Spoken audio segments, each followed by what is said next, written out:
อายุบองจองนิយាយប្រាប់អីរឿងមួយរឿងអីគេតុំវ៉ាន់បងនិយាយមកខ្ញុំចាំស្ដាប់បងណាបង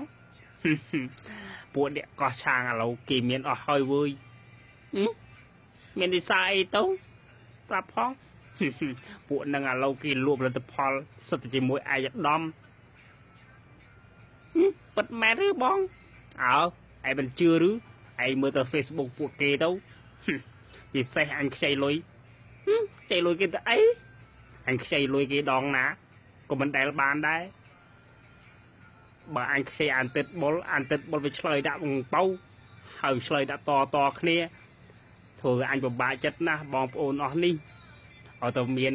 មិនដែលនឹកឃើញអញទេចាំមើលថ្ងៃណាអញមានវិញសង្ឃឹមទៅបងនិយាយចឹងក៏ត្រូវដែររឿងលុយកាក់ពិបាកខ្ចីគេហើយឲ្យតែគេមានខ្ញុំក៏គិតចឹងដែរមិនភ័យទីម្ដងម្នាក់ទេឯ